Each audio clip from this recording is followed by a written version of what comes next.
प्रिय श्रोता बंधु, मैं राजेंद्र विश्वकर्मा अपने पूरे साथियों के साथ आप लोगों के सामने एक रामायण से बिरहा सुनाने जा रहे हैं, जिसका शीर्षक है एक से बढ़कर एक। इंसान के दिमाग में खुरापात ना होला, भगवान के भी दिमाग में खुरापात होला। एक दिन इंद्र भगवान के दरबार में इंद्र जी के खुरापात दिमाग में आ गई। नारद के बुला के कहलन के अरे नारद, तीनों लोक में सबसे वीर के बा? नारद जी कहलन प्रभु आपके नाम मालूम है? कहा बिल्कुल ना, एकर कैसे पता लगी? नारद जी कहलन एकर सीधा सीधा एक हिसाब बा। कहलन वो काम कहलन तीनों लोक में निमंत्रण भेज दाम, पत्रिका में लिखा था जे सबसे वीर होई हमारे दरबार में आकर के सिरताज पहन ली। इंद्र भगवान के बात सुझाव बड़ा नीक लग गल। नारद जी के कहलन कि अब तोहरे सिवा के संदेश लेके जाई। आकाश मार्ग से सट से चल दलन, सबके लगे यह बात पहुंचा दलन कि इंद्र के दरबार में पहुंचब अनिवार्य बा। अगर सबसे वीर होबा तो सिरताज तोरे सर पे बंधा जाई। ए बाबू, एक एक करके सब लोग पहुंच गिलन। इंद्र के दरबार में सब कुर्सी लगा करके बैठ गल। नारद मुनि एक कोने में खड़ा होकर के सिरताज लेकर खड़ा हुआ। अब सोचत हूं कि केकरे सिर पर बंधाओ, लेकिन यहाँ 4 लाइन का भूमिका लगल मास्टर।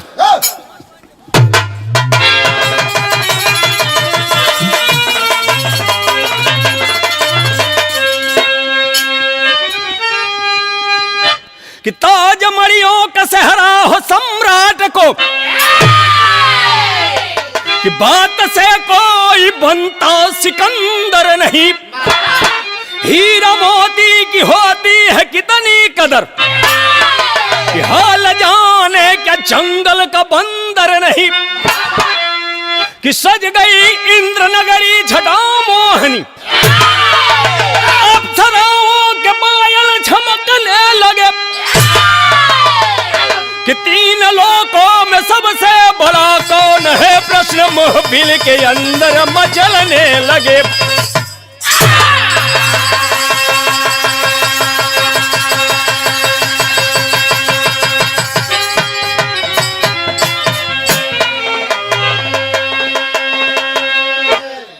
दरबार के अंदर इंद्र भगवान एक तरफ से निगाह उठोलन, कहलन आखिर एमन पता कैसे चली कि के वीर बा के करे सर पर सिरताज बंधाए के चाहिए।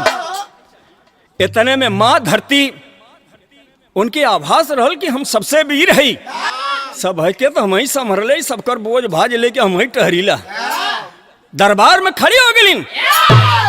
नारद से कहले देरी मत करा, लेवा हमारे सर पर बांधा। नारद जी कहलन का ये पंचाब ये नहीं के सर पर बंधा जाई। इंद्र भगवान कहना बांधा तो ठीक है, लेकिन पहले उनके वीरता का परिचय पूछला कि कैसे वीर हैं। नारद जी कहना माता गुस्ताखी माफ हो, अपने वीरता का तनी परिचय हमके दे दा। और जब परिचय देती तो मास्टर एगो तर्ज लगल।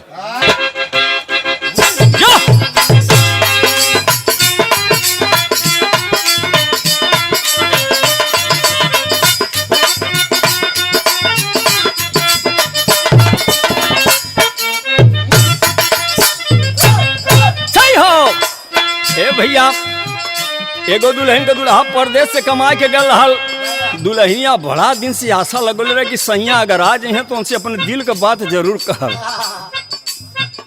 यह सोचत रहल। रात में जब सुहाग रात में गई बा, सेज पर गई बा, जब उनका 99 पर पारा गल तो एगो बात कहे लगल। कहलस का अरे बजरिया से चुनरी, अब बजरिया से चुनारी ले ले यही हसैया हो, बजरिया से चुनारी।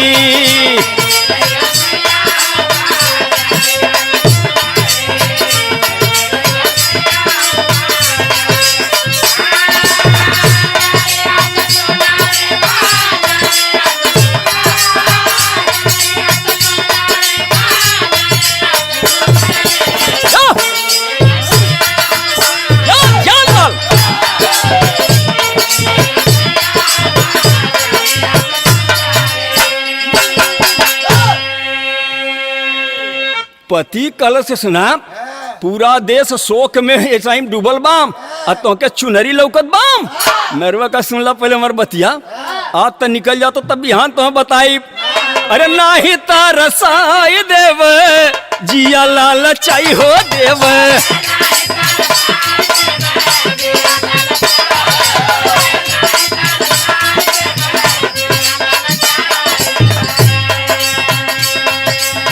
रातिया सजारिया दे खाई देव अंगूरी अरे रातिया सजारिया दे खाई देव अंगूरी ले ले यही राजा हो बा जरिया सचुनरी कहला याद तो निकल जा तो बिहान तो हम बताई भैया मुँह चोखा बना के लेकिन माँ धरती कहली के सुना हमारी वीरता का परिचय बाकाप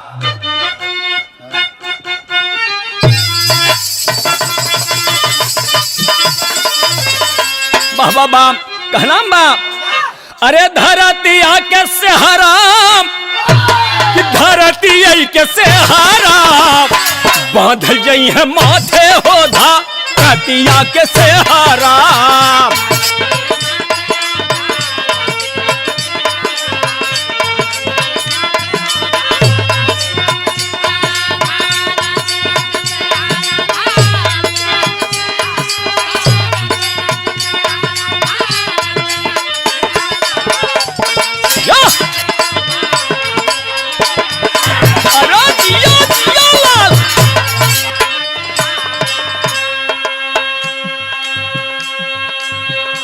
नारद मुनि कहे माता जी अपने वीरता तनी परिचय बता दा कि सबसे वीर तू कैसे बारू तो माई धरती कहली ने कहा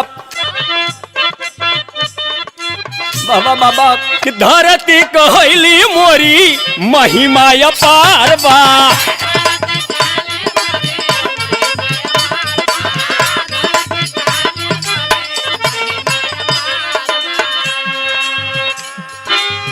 पिठिया हमारे अरे पिठिया हमारे झूमत संसार बा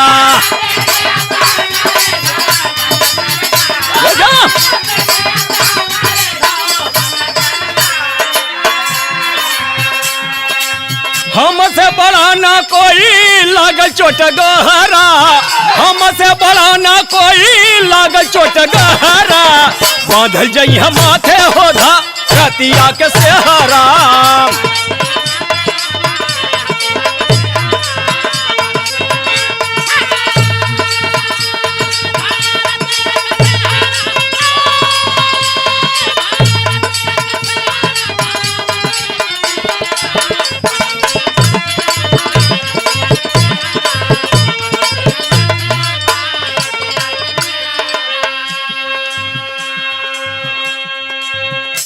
माई धरती कहने की सुनाई हमार वीरता कहीं छिपावे लायक ना बाम कारण बाम नारद जी तो हूँ अगर धरती पर गलबा तो हमारा ही पीठी पर टहरत रहा तो हूँ हाई जितना लोग कुर्सी लगा के बैठल हुए दरबार में ये सब लोग हमारे पीठिया पर टहरत रहल तो सबसे वीर तो हम हैं बात सुन करके सब अवाक रह गल कि भाई बात भी सही बा लेकिन वही दरबार में एक जने रहल उनसे बर्दाश्त ना भयल और रहल का ये बाबू आओ मास्टर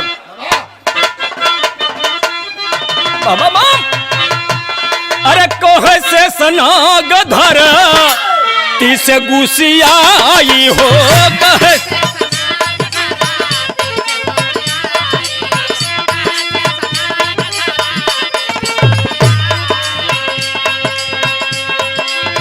तोहरा से बढ़ के महा तोहरा से बढ़ के महा मार वीरताई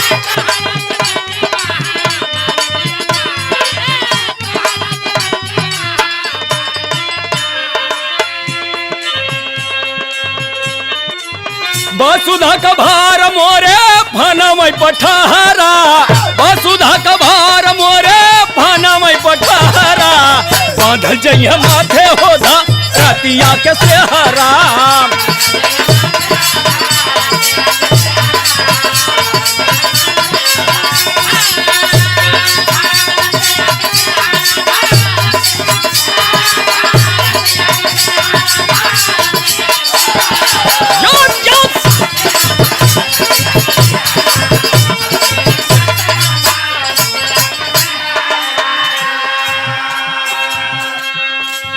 दरबार में बैठल हन शेषनाग।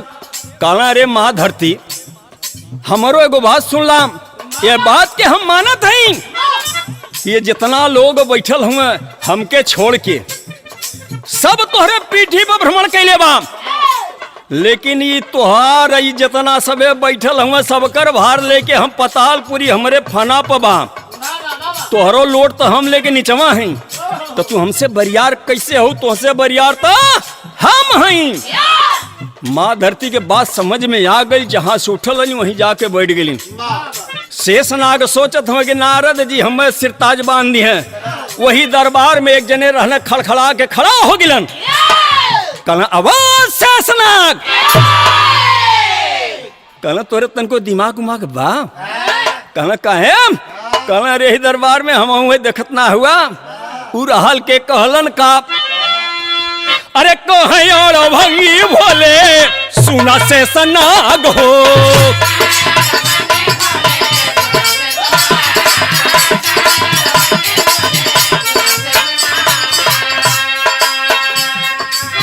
झूठा ना बदानी आया रे, झूठा ना बदानी आला गावा मोरे आग हो।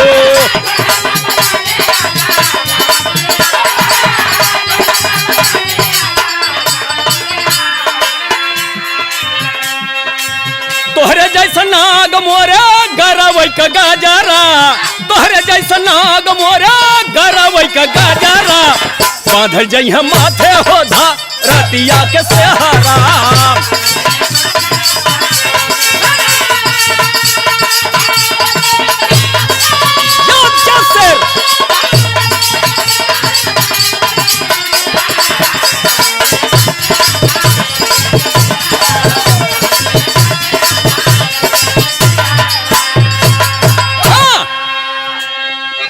ए भैया, भोलेनाथ वहीं खड़ा रहो दरबार में। कहना रे शेषनाग, तू कैसे वीर हुआ? तोहरे जैसन 360 जने के हम अपने गले में लटकौले रहिला, तो तुमसे बरियार तो हम हई, सिरताज का हकदार भी हम हई। शेषनाग के बात समझ में आ गई, जहां से उठल न वहीं बैठ गिलन। भोलेनाथ मुख्य जगह पर खाली मृगशाला लगा के बाकी टहरत रहलन लेके त्रिशूल। सोचत रहलन कि अब सिरताज हमरे कपारे पर बना जाई। मार पूरा पहड़म मचौले हुए त्रिशूल लेकर के, लेकिन वही दरबार में एक जने रहलन, उनसे बर्दाश्त ना भलन कर जो वीरताई मुसुक फुलावत रहलन। दरबार में रहल के खड़ा होकर के कहलन का आवा मास्टर तर्ज लग गई।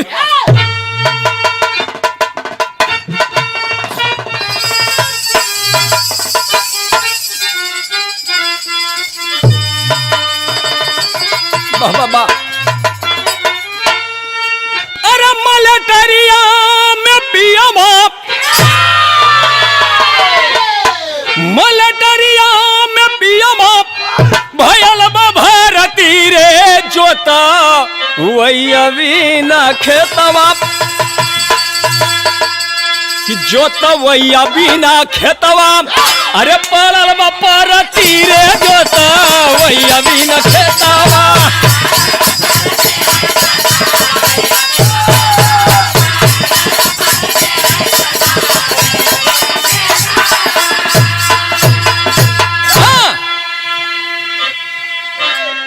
दरबार में भोलेनाथ का बतिया सुन करके बड़ा क्रोधित आदमी रहलन। क्रोध में खड़ा होकर के कहना, अरे हाँ भोलेनाथ, हम यही दरबार में बैठल हई। उड़हल के आवा मास्टर, अरे गरजा है रावण सब, कि गरजा है रावण तब मिटाई बसंकवा हो भोले, कि भूजावा का हमारे, अरे भूजावा का हमारे, अरे बाजल बडंगवा ये भोले, भूजावा का हमारे बा।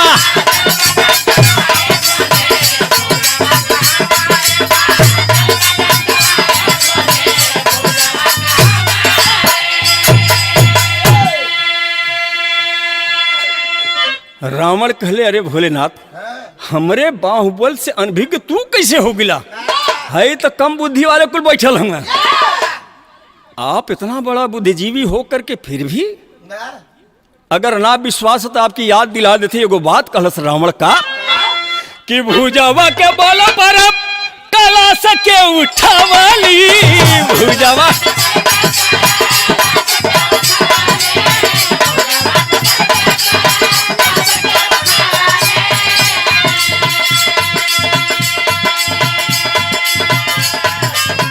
उमा संग तो हरी हो उमा संग तो उमा संग तो हरी सीना कदाया जमावाली उमा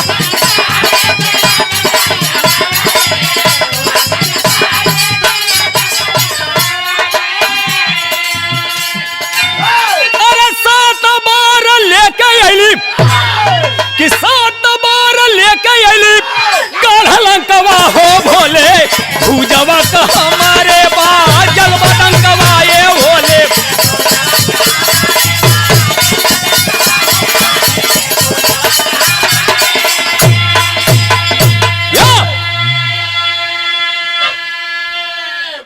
रावण कहले बरे भोलेनाथ पूरा संसार तो कैलाशपुरी जा करके पूजा ला हिमालय पर चढ़ जाला गलत पछत पहुंच जाला लेकिन हम आपके कभों वहां पूजले ना ही जब हम पूजे के होत रहा यही बाहुबल से तो उठा के दोनों प्राणी के लंका में लिया के पूज लेत रहली वरदान मांग लेता ली फिर तोहरे स्थान पर तो पहुंचा देत रहली तुमसे बरियार हम हैं इस सिरताज का भी हकदार हम हैं भोलेनाथ समझ गए कि सच्चा भक्त तो यह हमार बा ले जा करके जब जब एक जरूरत लगल बा तब तब ले जा करके लंका में पूजा कैले बा भोलेनाथ अपनी जगह पर बैठ गए मेरे दोस्तों अब रावण सोचत बा कि हमसे बरियार बाहुबल तो क्यों है ना बा मैदान में क्यों ना दिखा अब केहू दिखात ना बा लेकिन वही मैदान में एक जने औरो रहलन आवा मास्टर पपट लग गई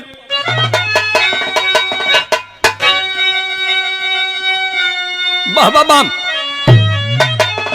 हरे गरजा बोली पंपापुर सरदरवा बचवा भूली गईला अच्छा माधव ले रहली अकबरवा बचवा भूली गईला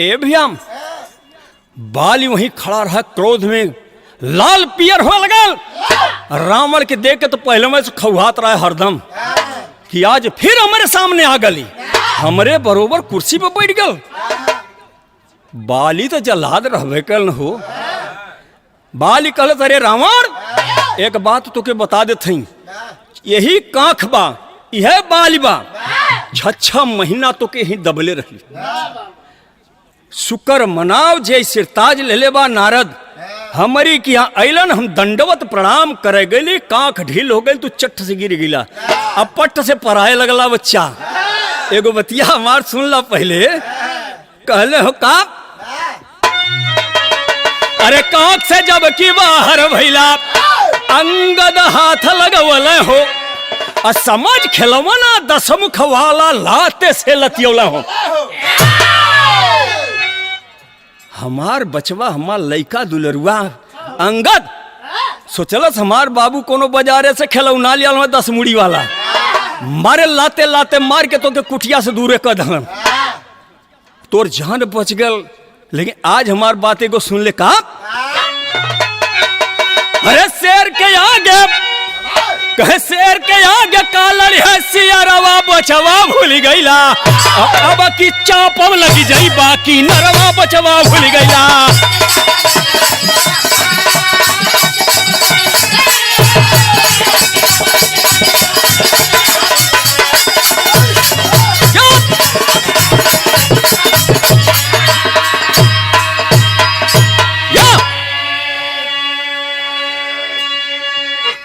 बाली कहल सुन ओद की पारी तेन के नाथ कारे बच गिला बच्चा आपकी पारी पकड़ तो मुआ के छोड़म भैया भैया हम बाली का बात सुन करके राम वाले अपने जगह जा करके बैठ गए। करे बाप रे बात तो 100% सत्य बा। यह नारद अगर न मिलल होता तो हम मुआ नोले हो तो वही टाइम जा करके अपने स्थान पर बैठ गया। बाली सोचत बाटे कि अब सिरताज के हकदार हम तो है ही, हमसे बरियार के बा। लेकिन वही दरबार में एक जने रहना बड़ी मृदु बानी में कहलन अरे बाली ज्यादा घमंड सेहत के लिए हानिकारक होला। बाली का निगाह खुलल कि आखिर आवाज मधुर आवत कहां से बा, बोलत के हो के बोला प्रमाण आल्हा में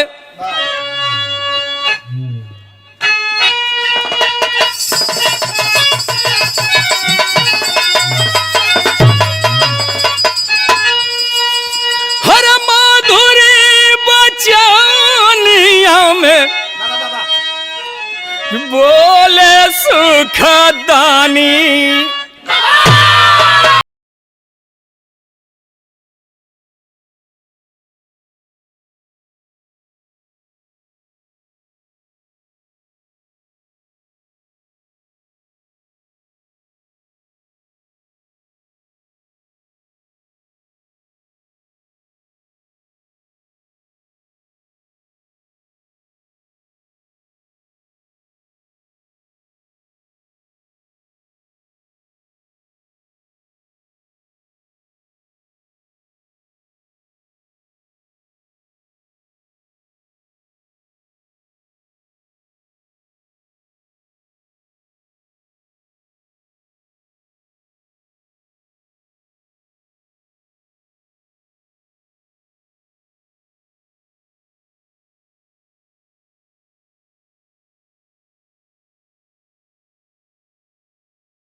ए भैया पुरुषोत्तम श्री रामचंद्र जी वही दरबार में बैठल हन।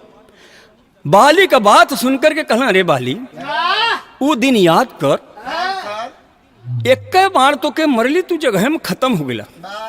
बाली की बात समझ में आ गई कि भगवान एक मतलब हमें कहे चाहत हूँ कि बाली हम तुमसे ज्यादा बलवान है। बाली अपने जगह बैठ गए। पुरुषोत्तम श्री रामचंद्र जी की बात मान करके आदर करते हुए अपने स्थान पर बैठ गए। लेकिन परम भक्त हनुमान जी सच्चाई उनसे बर्दाश्त ना भइल। बगलिए में खड़ा रहना कहना प्रभु गुस्ताखी माफ हो, सच्चाई हमसे बर्दाश्त ना होला। बाली अकेल रहल आ तू तो दू भाई रहला।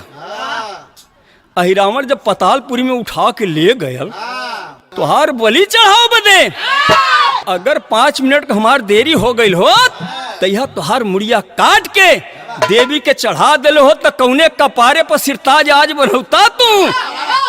भगवान राम समझ गए कि तो बात सत्य हो। कहाँ यतन नाम तो अरे बस का नारा या सुरन के मारे बदे सीता का पता तू लगौताम वो हम पता लगौले है। असुरन के मार मार तुम्हारी इज्जत बचा ली। भगवान कहना वाह वाह वाह बारे हनुमान हम तो कहीं शायद तू भक्तिया करे जानला। आज हमके ही मालूम हो गल कि नहीं सच्चाई से मुकाबला भी कर सकेला। इतना कहकर भगवान हंसे लगलन और हंस के कैलन का हरे धन्य हनुमान कहे धन्य हनुमान शान तुहरी अमर बाप कि माथे पर से हरवा सा जला रंगदार बोला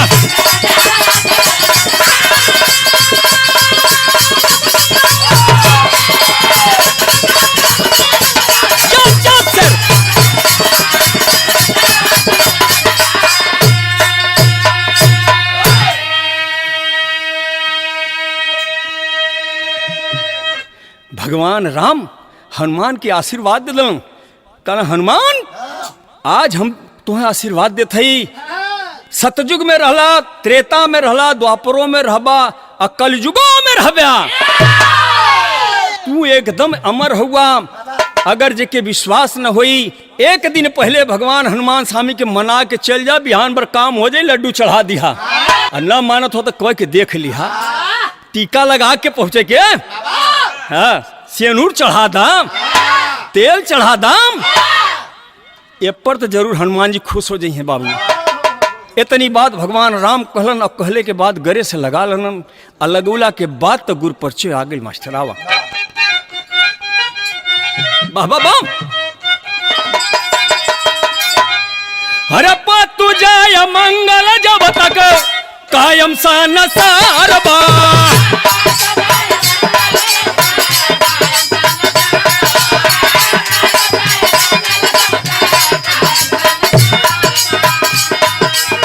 तब तक बाजा रंगी वाला, तब तक बाजा रंगी वाला, लोहवा जुझारबा।